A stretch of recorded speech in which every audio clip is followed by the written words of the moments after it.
ವೀಕ್ಷಕ ನಮಸ್ಕಾರ. ನಾನು ಮೈಸೂರು ಜಿಲ್ಲಾ ವರದಿಗಾರ. ತಾವೇ ನೋಡ್ತಾ ಇದ್ದಾರೆ, ಇವತ್ತು ಕೇರ್ಪೇಟೆ ತಾಲೂಕು ಕಿಕ್ಕೇರಿ ಹೋಬಳಿ ಮಾದಾಪುರದಲ್ಲಿ ಒಂದು ಶಂಕರ ಮಠದ ಜ್ಞಾನಲಿಂಗೇಶ್ವರ ಶಂಕರ ಮಠದ ಒಂದು ಕಾರ್ಯಕ್ರಮಕ್ಕೆ ಬಂದಿರೋದು. ಹಾಗೇನೆ ತಾವೇ ನೋಡ್ತಾ ಇದ್ದೀರಾ, ಮೈಸೂರಿಂದ ಬಂದಂತಹ ಪುರೋಹಿತೆಯರು ಕೂಡ ಬಂದಿದ್ದಾರೆ. ಇಲ್ಲಿ ಏನು ಪ್ರತಿಷ್ಠಾಪನೆ ಆಗ್ತಾ ಇದೆ, ಶಿವಲಿಂಗ ಪ್ರತಿಷ್ಠಾಪನೆ, ಹಾಗೆಯೇ ಬಸವನ ಪ್ರತಿಷ್ಠಾಪನೆ ಕೂಡ ಮಾಡ್ತಿರೋದು. ನಾಳೆ ಬೆಳಗ್ಗೆ ಕೂಡ ಆಗೋದು. ಹಾಗೆ ಬೆಳಗಿನಿಂದ ಕೂಡ ಹೋಮ ಹವನಗಳು ಕೂಡ ಆಗಿರುತ್ತೆ. ಜೊತೆಗೆ ನಿನ್ನೆಯಿಂದನೂ ಕೂಡ ಆಗ್ತಾ ಇರುವಂಥದ್ದು.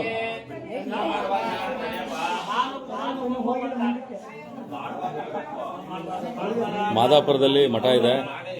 ಕಳೆದ ಸಾರಿ ಕೂಡ ನಿಮಗೆ ಮಾದಾಪುರದ ಬಗ್ಗೆ ಬಹಳ ವೈಚಾರಿಕ ಹಿನ್ನೆಲೆಗಳು ಕೂಡ ಹೇಳಿದೆ ನಿಮಗೆ, ಹಾಗೆ ಧಾರ್ಮಿಕ ಹಿನ್ನೆಲೆಗಳು ಕೂಡ ಹೇಳಿದೆ, ಮತ್ತು ರಾಜತಾಂತ್ರಿಕ ಹಿನ್ನೆಲೆ ಕೂಡ ನಿಮಗೆ ಹೇಳಿದೆ. ತಾವೇನು ನೋಡ್ತಾ ಇದ್ದೀರಾ, ಇದು ಮಾದಾಪುರ ಮಠದ ನೂತನ ಕಟ್ಟಡದ ಉದ್ಘಾಟನೆ ಹಾಗೂ ಪ್ರತಿಷ್ಠಾಪನಾ ಕಾರ್ಯಕ್ರಮ, ಶಿವಲಿಂಗ ಪ್ರತಿಷ್ಠಾಪನಾ ಕಾರ್ಯಕ್ರಮ. ಜ್ಞಾನಲಿಂಗೇಶ್ವರ ಸ್ವಾಮಿ ಶಂಕರ ಮಠ ಅಂತಲೇ ಫೇಮಸ್ ಆಗಿದಂತಹ ಒಂದು, ಮತ್ತೆ ಇದನ್ನ ಪುನಶ್ಚೇತನಗೊಳಿಸಿ ಅದನ್ನ ಮತ್ತೆ ನೂತನವಾದಂತಹ ಕಟ್ಟಡ ನಿರ್ಮಿಸಿರುವಂಥದ್ದು ಕೂಡ ನಾವು ನೋಡ್ತಾ ಇದ್ದೀವಿ. ಜೊತೆಗೆ ತಾವೇನು ನೋಡ್ತಾ ಇದ್ದೀರಾ, ಈ ಒಂದು ಕಾರ್ಯಕ್ರಮ ನಿನ್ನೆಯಿಂದನೂ ಕೂಡ ನಡೀತಾ ಇದೆ. ಹಾಗಾಗಿ ಆ ಒಂದು ಕಾರ್ಯಕ್ರಮದ ಆಹ್ವಾನದ ಮೇಲೆ ಕೂಡ ಬಂದಿರುವಂಥದ್ದು. ಇದು ಕೇರ್ಪೇಟೆ ತಾಲೂಕು ಕಿಕ್ಕೇರಿ ಹೋಬಳಿ ಮಾದಾಪುರ ಗ್ರಾಮ. ಕಳೆದ ಸಾರಿ ಇದೇ ಒಂದು ಸ್ಥಳದಲ್ಲಿ ಬಹಳ ಐತಿಹಾಸಿಕ ಹಿನ್ನೆಲೆಯುವಂತಹ ಒಂದು ಮಠ ಕೂಡ ಇತ್ತು. ಅದು ಶಂಕರ ಮಠ ಅಂತ ಕೂಡ ಫೇಮಸ್ ಆಗಿರುವಂಥದ್ದು. ಇದನ್ನ ಮತ್ತೆ ಪುನರ್ವಸತಿ ಕೂಡ ಕಳಿಸಿರುವಂಥದ್ದು. ಜೊತೆಗೆ ತಾವೇನು ನೋಡ್ತಾ ಇದ್ದಾರೆ, ಇಲ್ಲಿ ನಿನ್ನೆ ಕೂಡ ಒಂದು ಸವಿತ ಸಮಾಜದ ಬಗ್ಗೆ ಒಂದು ಇಡೀ ರಾಜ್ಯ ನೋಡದ ಹಾಗೆ ಒಂದು ನಮ್ಮ ಬನ್ನೂರು ಬಂಡಿ ಜಾತ್ರೆ ಬಗ್ಗೆ ವಿಶೇಷವಾಗಿ ಹೇಳಿದ್ದೆ. ಮತ್ತೆ ಎಲ್ಲೋದ್ರೂ ಕೂಡ ನಮ್ಮ ಹೆಮ್ಮೆಯ ಸವಿತ ಸಮಾಜದ ಎಲ್ಲ ವಾದಕರು ಕೂಡ ಇವರು ರಾಜ್ಯ ಮಟ್ಟದ ಹಾಗೂ ಜಿಲ್ಲಾ ಮಟ್ಟದ ವಾದಕರಾಗಿ ಕೂಡ ಪ್ರತಿಬಿಂಬಿಸ್ತಾರೆ. ಹಾಗಾಗಿ ತಾವೇನು ನೋಡ್ತಾರೆ, ಇಲ್ಲಿ ಈ ಮಠದಲ್ಲಿ ಕೂಡ ಇವ್ರು ಇಲ್ದೇನೆ ಯಾವತ್ತೂ ಕೂಡ ಯಾವುದೇ ಶುಭ ಕಾರ್ಯಗಳು ಕೂಡ ನಡೆಯೋದಿಲ್ಲ ಅಂತ ನಾನು ಹೇಳ್ತಾ ಇರ್ತೀನಿ. ಹಾಗಾಗಿ ಅವರ ಪರಿಚಯ ಅವರೇ ಮಾತಾಡ್ಕೊತಾರೆ. ಸರ್, ಎಲ್ಲಿಯವರು ಸರ್ ತಾವು? ಕಿಕ್ಕೇರಿ ಹೋಬಳಿ. ಓಕೆ. ನೀವು ಎಲ್ಲ ಕಡೆ ಹೋಗ್ತಾ ಇರ್ತೀರ ಹಾಗಾದ್ರೆ ನೋಡ್ಸೋದಕ್ಕೆ. ಏನು ನಿಮಗೆ ದಸರಾ ಆಹ್ವಾನಗಳನ್ನು ಸಿಕ್ಕಿತ್ತ ನಿಮ್ಗೆ ಕಳೆದ ಸಾರಿ? ಓಕೆ.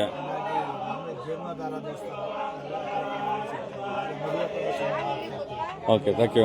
ಹೆಮ್ಮೆಯ ಸವಿತ ಸಮಾಜ. ನಾನು ಆಗಲೇ ಹೇಳ್ತಾನೆ ಇರ್ತೀನಿ, ಇಡೀ ರಾಜ್ಯದಲ್ಲಿ ಸವಿತ ಸಮಾಜದ ರಾಜಕೀಯ ಒಂದಷ್ಟು ವಿಚಾರಗಳು ಲೆಕ್ಕ ಹಾಕೊಂಡ್ರೆ ಬಹಳ ನಿರ್ಣಯಕಾರಿ ಇರೋಂಥ ಒಂದು ಸವಿತ ಸಮಾಜ ಇಡೀ ರಾಜ್ಯದಲ್ಲಿ ಇರುವಂಥದ್ದು. ಹಾಗಾಗಿ ಎಲ್ಲೂ ಕೂಡ ಒಂದು ಶುಭ ಕಾರ್ಯಕ್ರಮ ಆಗಬೇಕು ಅಂದರೆ, ನಮ್ಮ ಸನಾತನ ಧರ್ಮ ಹಿಂದೂ ಧರ್ಮ ಉಳಿಬೇಕು ಅಂತಂದರೆ ಇವರಿಂದನೇ ಮುಖ್ಯವಾಗಿ ನಡೆಯುವಂಥ ಕಾರ್ಯಕ್ರಮಗಳ ವಾದ್ಯಗೋಷ್ಠಿ.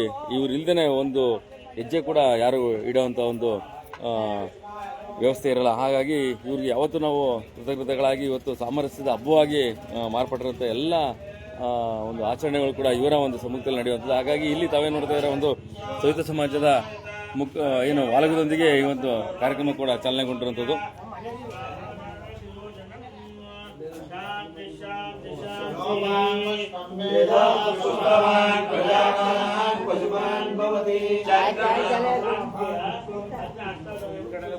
ಗುರುಳ ಒಂಚೂರು ಸೈಡ್ ಗುರುಳ.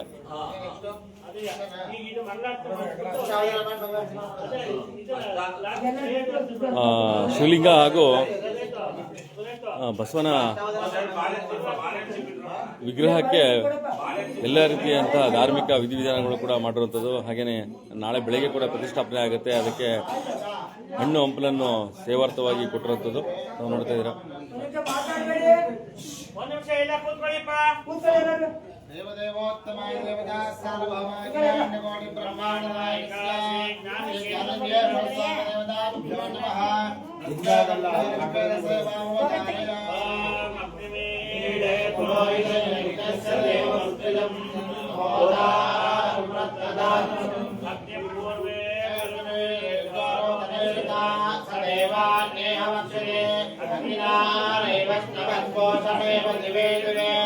रसं श्रीरमत्तमम् अग्नेयं यज्ञमत्वर विश्वतः परिभोरसे सैदेवेषु गच्छते अग्निर्होता कवितस्तवस्तमः देवो देवे विरागमत यदङ्गदाशुषे समर्थे भद्रं धरिष्यते तवेतः उपस्वार्थे दिवे दिवे दोषावस्तर्दयावयम् नमोवरन्दयेमसि रागन्दवद्वराणां गोपावृतस्तुतिं वर्तमानं श्रेणमे ॐ शान्ति शान्ति शान्ति देवोत्तमे देवता सार्वभौमाखिलाण्डकोटि ब्रह्माण्डनायकस्य श्री ज्ञानलिङ्गेश्वर स्वामी देवताभ्यो नमः यजुर्वेद प्रियजुर्वेद सेवो धारय वायुवत्सदेवो वत्सविता प्राक्पयदुषेज्यतमाय कर्मणा आप्यायतु पत्न्या देवभागमोर्जन्त्वते वयस्त्वते प्रजापतिरनमीव अयक्ष्मा भावस्तेन ईशतमागजगुंसो रुद्रस्य हेते परिवाकृणक्तु दुवा अस्मिन् गोपतोऽस्यादिपुष्पेन यजमानस्य पशोन्पाहे हरि ओम स्वस्ते देवदेवोत्तमा देवता सार्वभौमाखिलाण्डकोटि ब्रह्माण्डनायकस्य ज्ञानलिङ्गेश्वर स्वामी देवताभ्यो नमः सामवेद प्रिय सामवेद सेवा मम धारय